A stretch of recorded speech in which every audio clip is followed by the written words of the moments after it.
indebted to the university here for inviting me. The chancellor gave me a citation last night. May I read it? Please. It says, Sam Price.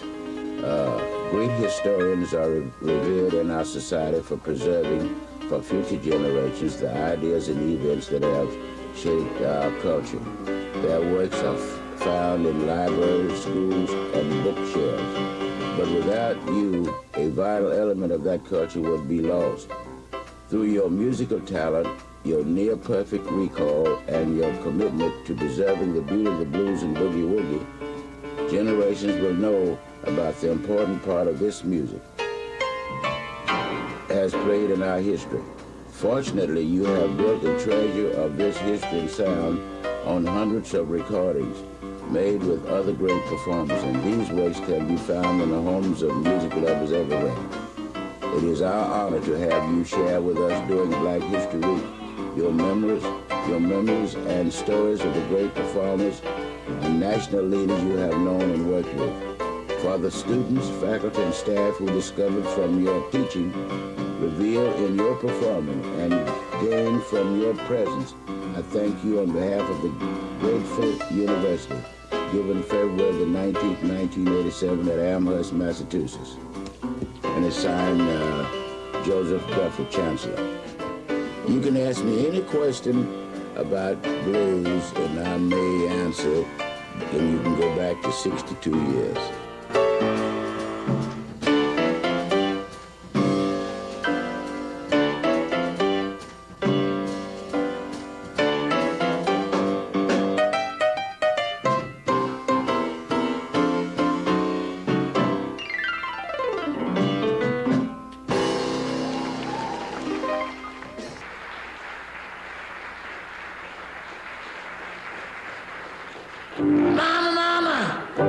Sis, out in the backyard trying to twist, shaking that thing, shaking that thing.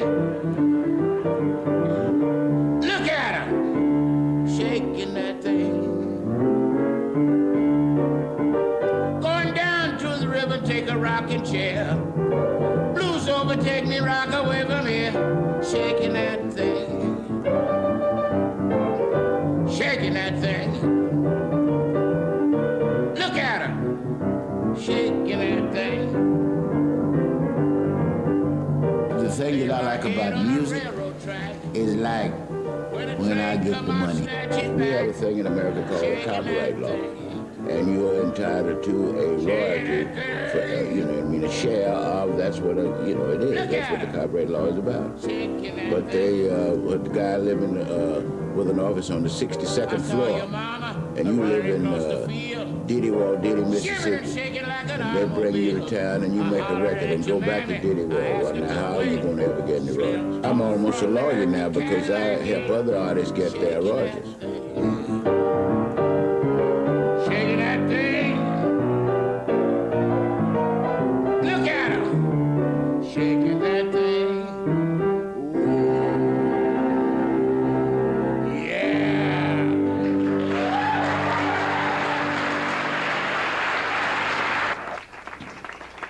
From the Cotton Club show, we'd like to ask Paula Elliott to come and do Stormy Weather.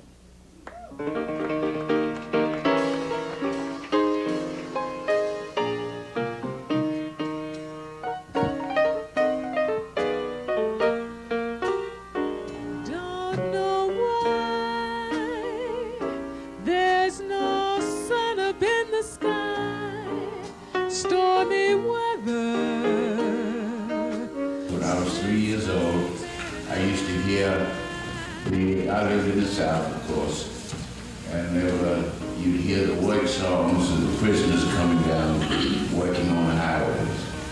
And then about 3 o'clock in the morning, you'd hear a train whistle blowing. That's happening in double impression. When I was 8 years old, I asked my mother if I could take lessons from a cornet player in Waco, Texas. And she paid him 25 cents for the first lesson. And she paid him 25 cents for the second lesson.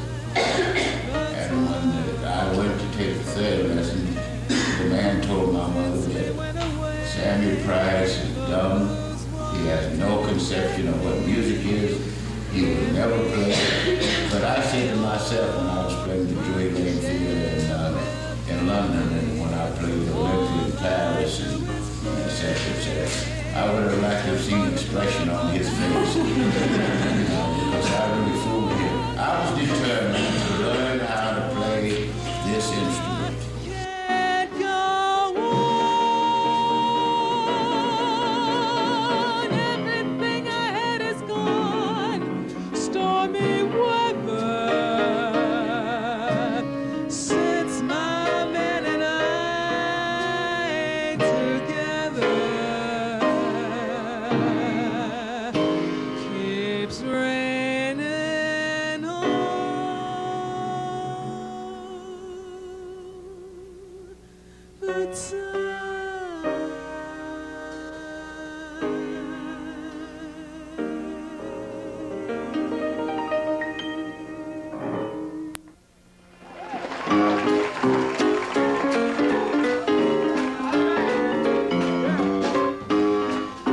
Thank you, folks. A swell audience. We love working for you.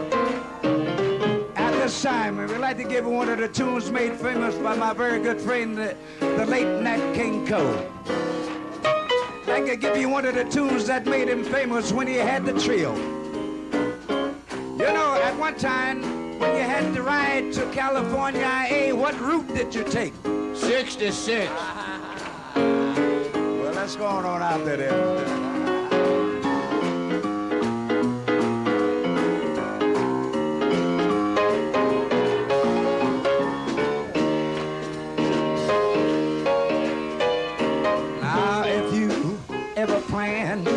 To motor west, travel my way, take the highway, that's the best. Get your kicks, look out, I'm on 66. I caught on to what was going on when I was 12 years of age.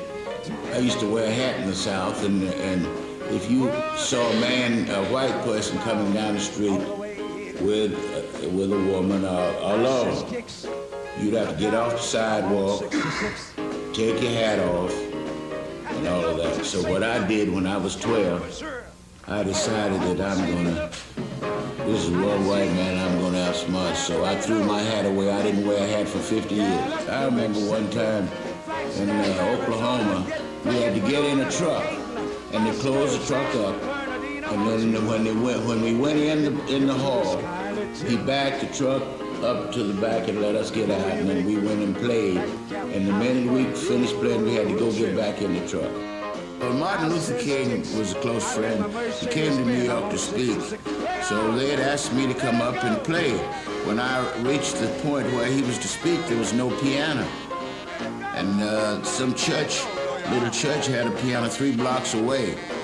And I pushed this piano up 7th Avenue against the traffic.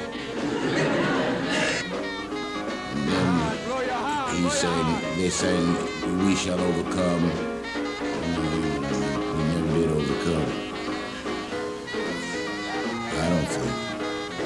I think we have a lot of work to do in order to really know where we stand. I think we've got to amalgamate all the minds in America of the young people. That's where it's going to have to start from. I'll tell you what the best thing to do to educate people is to talk to each other. I had to go to St. Louis, down to Missouri, but Oklahoma City, look, I can see Amarillo, Gallup, New Mexico, Flagstaff, Arizona, let's forget Winona, Cape, Moscow, San, you know what, hey, it's kind of religion. Before you make a cat out of your chain, I says kicks, roots to stay.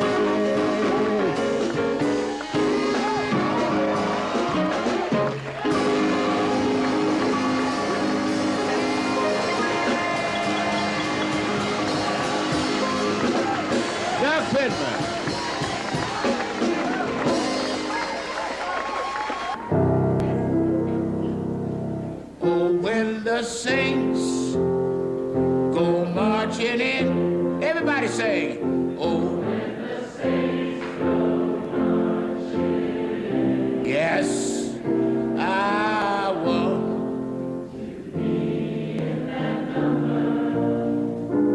When the saints go marching in. One more time.